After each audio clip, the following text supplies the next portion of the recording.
we've had immigration clients, criminal defense clients, and we just want to continue to serve the community. We've been helping people in those areas, want to continue to help them. My dad was really passionate about immigration law. And as a firm, we just thought, it makes sense. Welcome to the Tip the Scales podcast, where we discuss running and growing your law firm. I'm your host, Maria Monroy, president and co-founder of LawRank.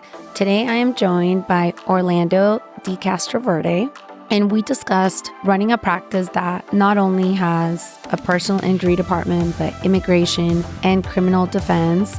We talked about working with family. Initially, his father started the firm, and we talked about targeting the Spanish-speaking community in Nevada. I hope that you guys enjoy this episode.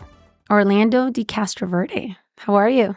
I'm doing good this morning. How you doing, Maria? I'm doing well. Thank you for joining me. Thanks for having me. All right. I want to start off by congratulating you. You have a beautiful office. It's nice, right? It's so nice. And I've been to many, many offices. This is really, really a nice office. And even like outside, it's like so cute too. Yeah. We love this office over here at Tivoli. Yeah. I'm usually probably at the downtown office. I haven't been to your downtown office. And that's really nice too. It's I believe you. The nicest building definitely in the neighborhood, because it's kind of close to downtown, not the nicest area. Yeah. But it's really nice as well, but not as, this office, what's cool about it, it's really modern. Yeah. Very modern. We got the inspiration from, that Robert De Niro movie where he's like an older guy and he's working like in a computer with young people, and he did. Oh, I know what you're talking about. Right. He's like really old. And then it's such a sweet movie. I cried with that movie. Uh-huh. And who's that behind you? I don't know if Matt, is that on in one of the cameras? So that's my dad. And that picture was actually made by an artist. He's a friend of ours. He's actually in Miami, where you're really? at. Yeah, his name's Joan. And wow, he did such a good job. His brother Leo did some marketing for us. And then Joan came later from Cuba after Leo. Mm-hmm. And Leo said, hey, he's an artist, but we didn't know how good of an artist he was. He's really good. Yeah. And your dad founded the firm, right? Yes. Tell us a little bit about that, because you guys, I also want to touch on, you guys target the Hispanic community pretty aggressively, right? Yeah, absolutely. Which is really, really cool. I mean, I'm from Mexico, so. Yeah, so my dad was probably one of the first Hispanic lawyers in all of Nevada, but he became a lawyer later in life when he was about my age, in his 40s. And my mom and dad were blackjack dealers in the daytime. Really? Yeah. That's so cool. Alex and I grew up in Reno, Nevada. Okay. So I got to Reno when I was about 4 years old, right? Because my mom and dad are both Cuban, and they moved from Miami to Reno to be blackjack dealers. One of my dad's friends got him a job dealing, say, come down here to deal blackjack. And then my dad became a lawyer by going to school at night in Reno. Tell us, how big is your firm?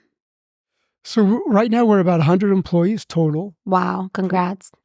20 lawyers. Yeah. So it's been a process. Right? I bet. It's been a process. You guys do, what's kind of neat about you guys is that you target the English-speaking community, which is that's like a duh, right? But you also target the Spanish-speaking community, but you do personal injury, immigration, and criminal defense. Do I have that right? That's right. That's crazy. Yeah, those are the three areas. That must be really tough. How do you guys go about it? Well, I mean, I think what makes it a little easier is we have different leaders, people running the different departments, right? So I don't really get involved with immigration too much, or the criminal defense. Definitely not on the day-to-day. Maybe if we're Alex and I are involved, it's from a macro, oversight view. Yeah, and right now you guys have a big push. I saw your new billboards. I hadn't been here in 6 months. I saw your new billboard on the way here. What is it? Brothers Win? What is it? Come on. You don't know? Was it Brothers Win? Well, yeah. Brothers Win. Uh-huh. And Brothers Have Your Back. I didn't see that one. I think it said Brothers Win. Okay. And then it said De Castroverde at the bottom of the picture of you guys. And you guys were on opposite sides. Yeah. So we got different boards. So one's Brothers Win, brotherswin.com. Mm-hmm. And then the other tagline is Brothers Have Your Back. How's that going? Have you noticed a difference, or? Yeah, well, it's still early. It is early. It's still early. Yeah. All right. But yeah, we've gotten some good feedback, friends, family.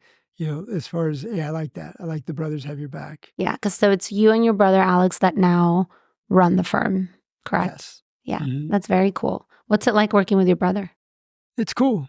So tell me a little bit about what your role is at the firm, because when you have 100 employees, like there's no way you can be communicating with 100 employees, like, right? Like you have to be more, I would assume, we're at 50 employees, that's double. Like I can't even imagine that. That you have to, like, you have a role that you do. What is it that you enjoy doing at the firm? Sure. And true. Yeah, you can't be with that many employees, spending time with them every day. So, but with that said, I try to do my best to be involved. I try to be at the offices and, stay connected, talk to people. But as far as there's something important with that, still being connected to your team members. I think they like to see when we're in the office, when we're connecting with them. But beyond that, obviously, I kind of see my role as two parts. I like working on the business as far as trying to help, on the PI side. What can we do to overall help, create a better product, sign up more clients, help our intake team be better, help our reception team be better. As far as working on cases, systematically, as far as our case managers, what can they be doing better? Sometimes, a lot of times I like to view myself as a troubleshooter, right? Yeah. Whenever we got clients that are upset, or, issues, fires that kind of need to be put out, usually I'm the go-to person, as far as if a lawyer's running into issues, I'm always available, as far as putting out like those type of fires, as far as with the goal of trying to keep all the clients happy. Yeah, that's And a lot. then, my other role is as far as working on the business, I still get involved with the trial cases that are litigated, in trying the cases on the back end. A goal of mine has been to be a better trial lawyer, and not just me, but we've got young lawyers that I get to try the cases with and get to try to grow them to be better trial lawyers too. That's awesome. I see that you hang out with Dan Ambrose sometimes. Yeah, Dan's a good friend. Yeah. Mm-hmm. How's that? Oh, Does he very make cool. you laugh? Absolutely. Yeah. So Dan, around the time that I got separated from my ex-wife, it's probably like 6 years ago, I had some more time on my hands, and here at the firm, I realized we had a lot of young lawyers, and none of the cases were kind of being tried. And that's when I kind of decided, hey, I wanted to start trying cases again. Because Alex and I tried a lot of cases when we were younger, but keeping in mind, that's when I was doing everything. I was going to criminal cases in the morning, my criminal calendar, maybe an arbitration, at 10 or 11, a deposition in the afternoon, and then I'd hustle back, try to sign up clients. And then on top of that, we're like trying cases, So not really having the benefit of this team and all these resources. And then I kind of stopped doing that. Just really said, you know what, I'm just going to focus more on building the office and trying to grow the firm and doing, intake and stuff that I was really, really, really good at. That's really important though. It is. Like I guarantee you that helped you grow Yes. as a firm. Yeah. No, absolutely.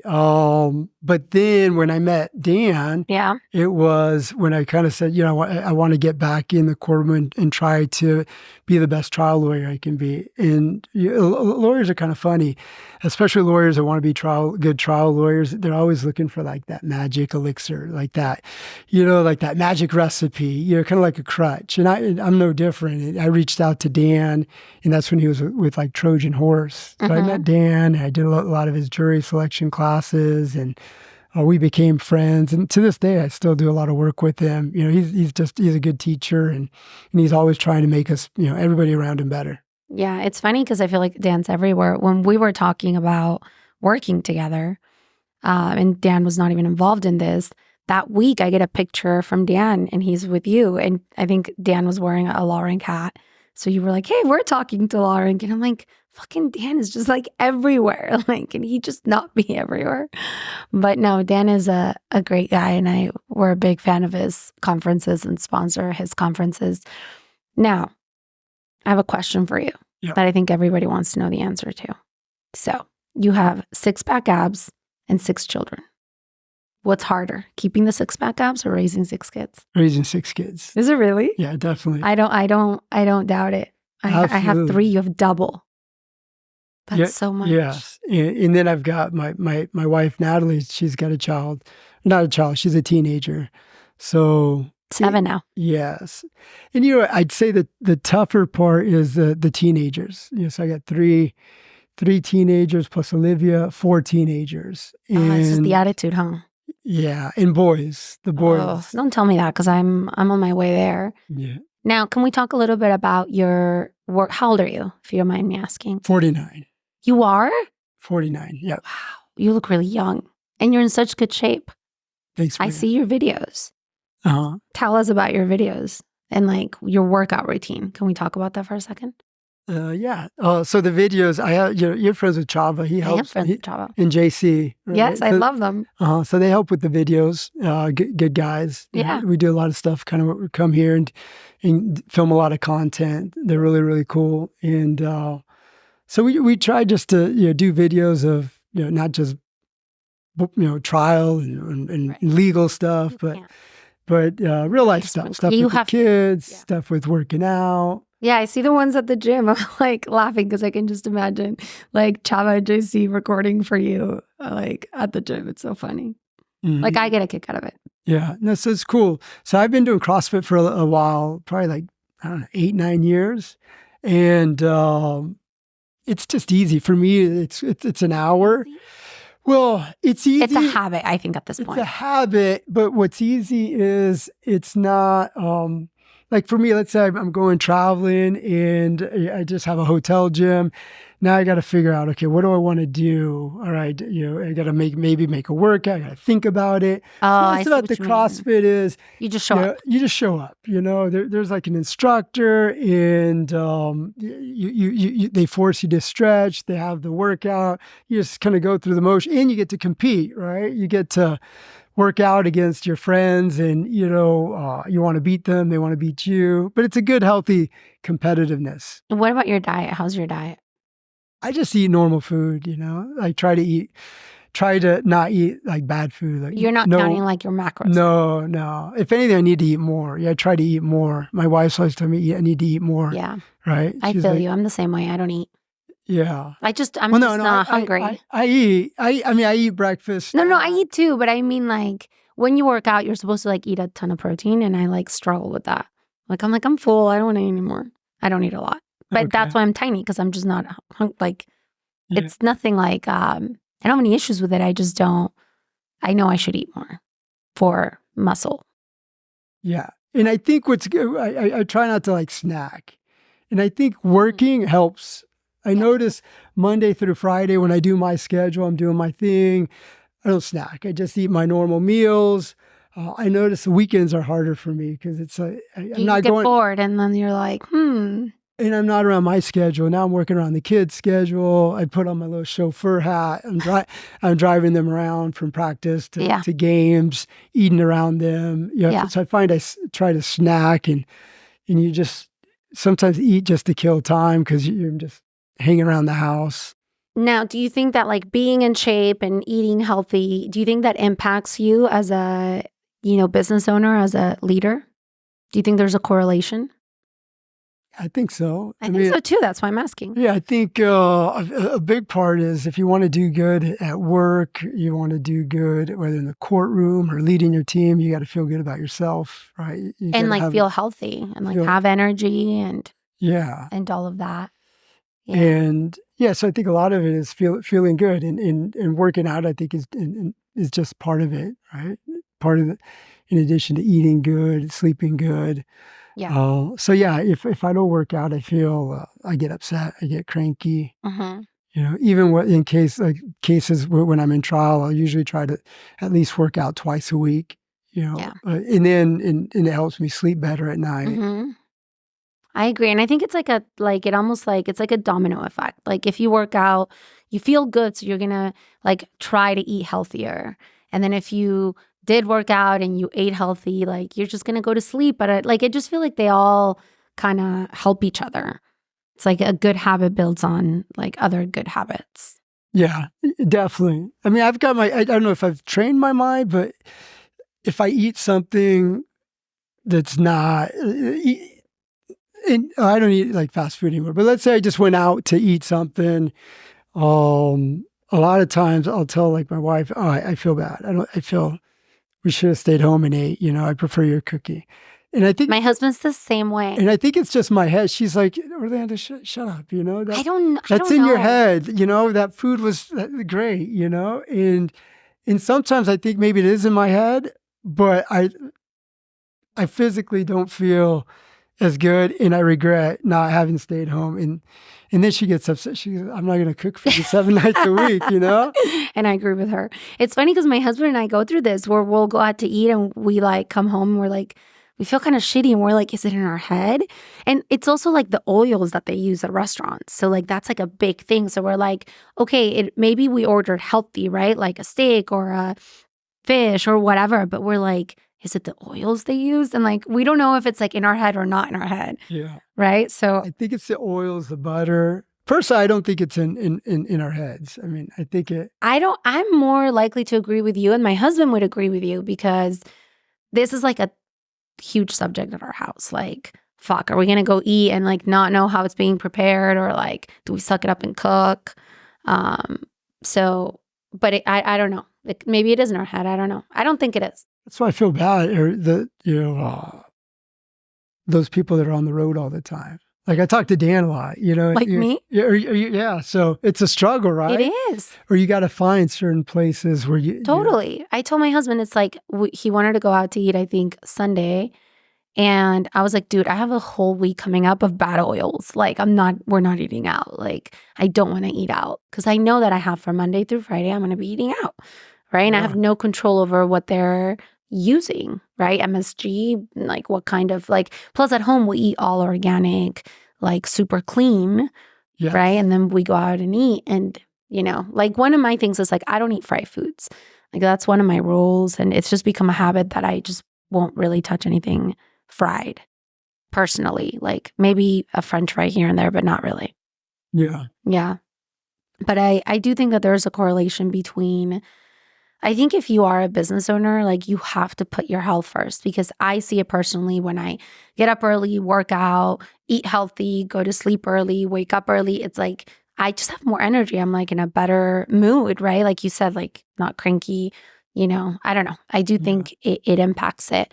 Now, going back to the firm and like the 3 different departments, why did you guys decide to continue to do 3 different types of law? Because I think it's very common in the legal space that as soon as a firm starts generating more personal injury cases, they're like, we don't want to do the crim anymore or the immigration. What was the logic behind continuing to do all 3, and has it been difficult? Yeah, that's a good question. I mean, the logic was, one, immigration's a bit... We've had immigration clients, criminal defense clients, and we just want to continue to serve the community. Primarily, in large part, the Hispanic community is kind of our niche, right? So we've been helping people in those areas, want to continue to help them. My dad was really passionate about immigration law. Even toward the end, like when I first came back to work with my dad, he didn't want to do any more personal injury law. Really? Which allowed me to kind of do it. So I said, Dad, I want to do it. So, but he wanted to do immigration law. He wanted to continue doing that. And as a firm, we just thought, it makes sense. Continue to do immigration, do the criminal defense. And if we deliver a good product, we're going to get that goodwill. It's hard to get that direct attribution, but we're going to get that goodwill, and it's going to, in turn, create more personal injury cases for us. Right. Because if you have helped them with a criminal defense matter or an immigration matter and they are injured, then they're going to call you again. And your brand is very much, first of all, you guys have an amazing last name. Like, I love it. I do love too. It's unique. It's so unique, and it does signal like we speak Spanish, right? In my opinion, it does. And it's funny because before we worked together, I would drive past your office when I lived in Vegas for a minute.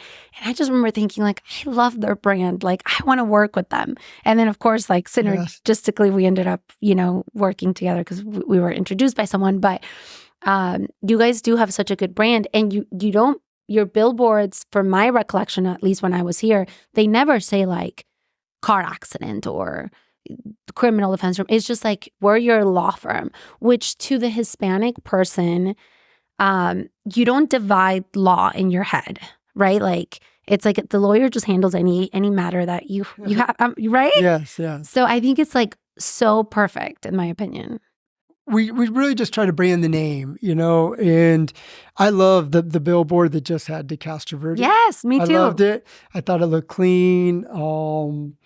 But the issue with that, because that's what we did for the longest time, we just had these beautiful boards. They were beautiful, and the blue that you used, Yeah, I loved it. But, I was driving on the freeway, this was a few years ago, and I was driving, and I think I forget what the law, but it was a last name. It said, like, Smith Law, and it didn't say anything. And I was like, the fuck, that's stupid, right? I don't even know where they're at, what they do. I've never heard of them. And then it made me think of, our billboards. That I love them. They're pretty, they're really beautiful. And it looked, as good to brand the name. But that's where we've kind of pivoted a little bit and try to have the billboard, still brand the name, De Castroverde, but still have more like a little call to action, something more memorable. Yeah. And that's why we came up with Brothers Have Your Back and the brotherswin.com. The win is played out. The brothers win, win. That's everybody win. Yeah. So, but the brothers have your back. I think that's cool. Not all law firms or personal injury firms have brothers. Right. So it's cool. It's memorable. It's different. Are you going to do one in Spanish? Yeah. We just shot a commercial in Spanish here in the same office. Yeah. We shot a few spots, and it's Los Hermanos. Los Hermanos De Castroverde. I'm excited to see how that plays out. How much time will you give it till you decide, like, if you keep that going with that or if you go back to it, to the De Castroverde? Or are you guys like set, this is the way forward? Yeah, I mean, I'm leaning. I would think we're just going to stick with Brothers Have Your Back. Okay. And continue to invest in that brand. Yeah. I mean, they kind of complement each other. De Castroverde Law Group, Brothers Have Your Back. It still says De Castroverde. Yeah. Yeah. So I don't think we'll go back to just the same brand. I think we'll continue to with the Brothers Have Your Back. Yeah, that's exciting. Mm-hmm. Exciting to see how that does. Was it scary making that? That was a big switch. Yeah, it was a switch. But the more we kind of talked, the more it made sense to have something memorable, It's hard to come up with your pitch, right? Yes. Well, the other thing is, like, your billboards historically didn't have you guys on it. And you guys are the brand, and people want to work with people. So it was missing that component, right? Now you have that component because I did see your faces were on there. Yeah, we kind of went like full circle because before you got to Vegas, when we first started, we had some billboards with our pictures on it years, and then we went more to just the Castroverde Law Group with the blue board and just the branding. So it's kind of gone like full circle. But now, implementing introducing the Brothers Have Your Back kind of concept. That's really cool. What's next for you guys? Well, we just want to continue to grow. Right, We've been growing and want to continue to grow, and we want to be, the premier personal injury law firm, here in Las Vegas. And we want to continue to represent the Hispanic market, but we also want to continue just to grow our overall, reach and market. And not just here in Vegas. We have an office in Reno that we're growing. And we have lawyers in Texas. Got 3 lawyers in Texas as well. What part? We got 2 in Dallas, 1 in Austin. Okay. So the nice thing about immigration law is, you can be an immigration lawyer in Texas and you can service a client in Nevada, New Mexico, California, anywhere. In particular, it's federal, yeah. Right? It's federal. Yeah. And only certain cases are in the courts where you have to be in that city. A lot of our immigration practice, it's just forms, and you can do a case in Michigan, but do it here. It's not like you're going in front of the judge. Yeah. But you're not going to target Texas as a whole, or We do. you are? Yeah, we want to do personal injury there in Texas. Oh, that's awesome. Well, I didn't know that. Yeah. Now we'll talk offline. Yeah. Yeah. Eventually we'd like to get into other markets as well, but that's a big step. Yeah, that is. Because you guys have such a solidified brand here. You can definitely do that. I think your brand could be I'm a really big fan of anything that targets the Hispanic community in an authentic way. Meaning when they call you, you actually speak Spanish, right? And what's cool about our office is everyone speaks Spanish. There's maybe a handful of employees or team members that don't speak What about Spanish. your lawyers? Most of our lawyers speak Spanish. That's amazing. I think there's, maybe a handful that don't. Okay, so for all of my clients listening that keep telling me they can't hire a Spanish-speaking lawyer because it's so hard, how do they do it? I'm just letting people know. Yeah. Because I get that a lot, it's so hard to find and it is, but it's doable. You can do it. You can, but there is some truth to that. I know. It is hard finding I know it's hard. bilingual for sure. talent, but I'm always really amazed by how few Hispanic lawyers there are, considering how big the Hispanic market's growing. Yep. When I went to law school, at Ole Miss. I was the only Hispanic kid there. Yeah. Even California, it's tough to find Spanish-speaking lawyers. I think Florida is probably the best state for that. Just based on my limited knowledge. Why do you think that is? I don't know, Miami, I think that is a hub. But I think California is really tough. Why not more Hispanic client or lawyers? I don't think they go to law school.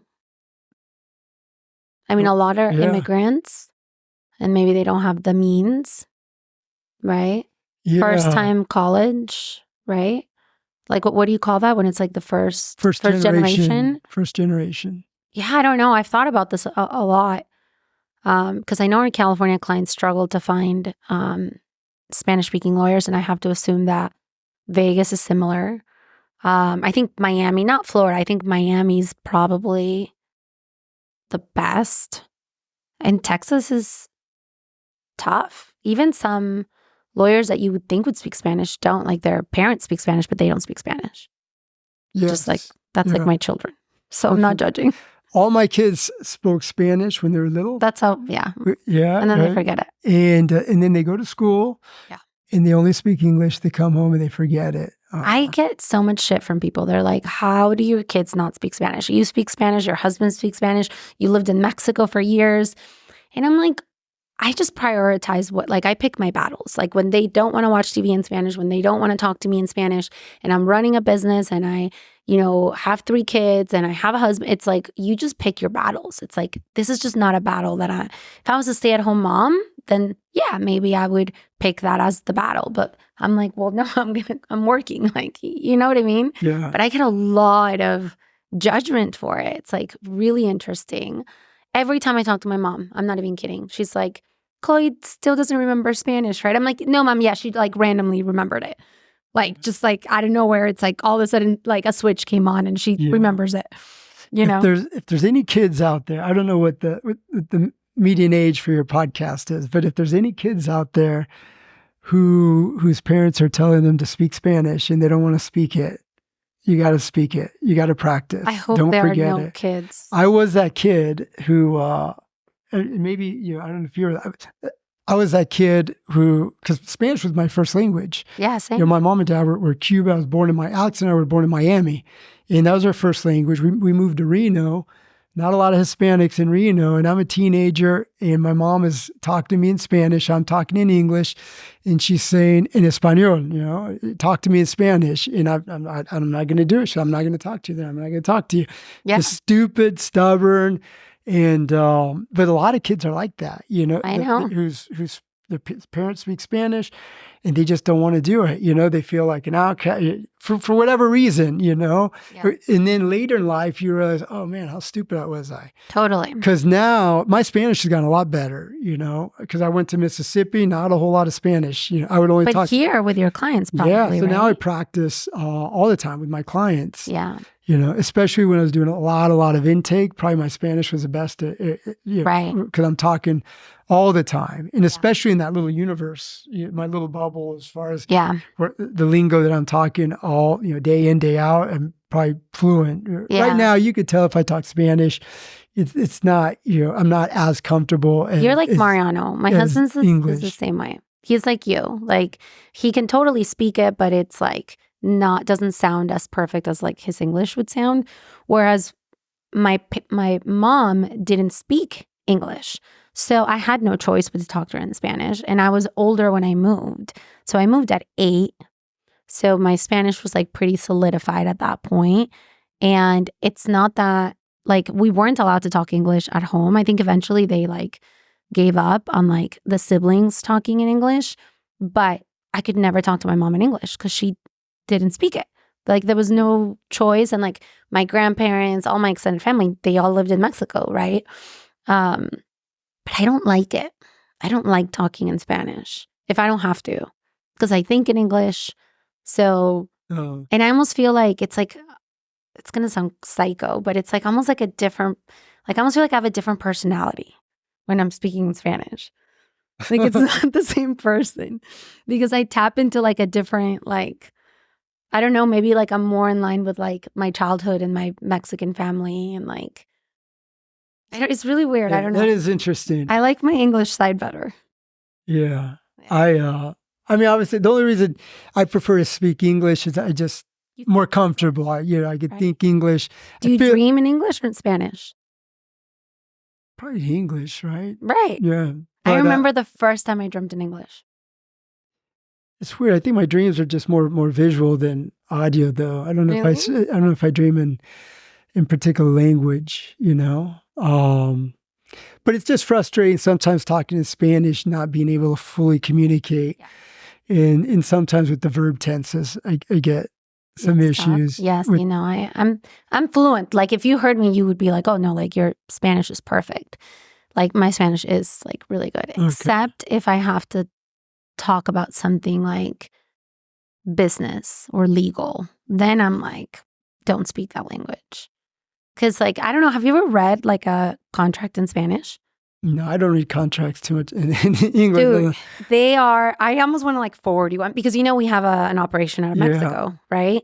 And every time we have to like rent an office or hire an employee or whatever. And I look at these contracts and I'm like, they make no sense. Like in English, in the US, like you read a contract and you understand the gist of it. Yeah, but I think in the little I know from Mexico in the legal stuff they're still, I think, I want to say old school. They are. But everything's paper. You're signing all, 9 copies, originals. Yeah, and you have to like sign through, like if it's a contract, you can't just sign the last page.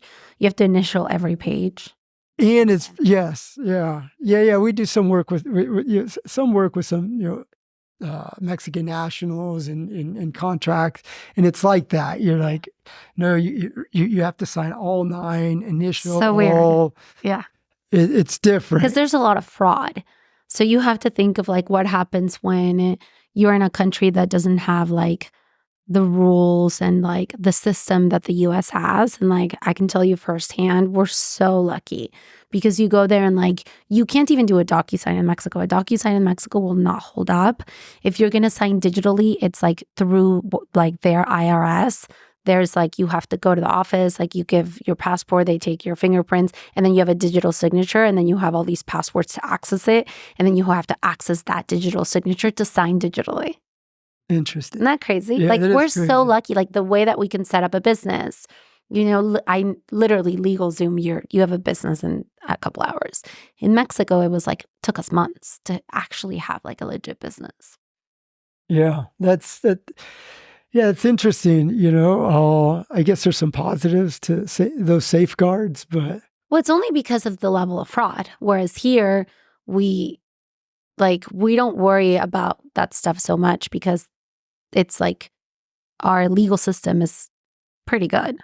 yeah, Like you can say whatever you want about it, but in comparison to like Mexico, like in Mexico, you get in a car accident, there's no tort law. Like nothing happens, yeah, Like Yeah. you hope that there's insurance. That's it.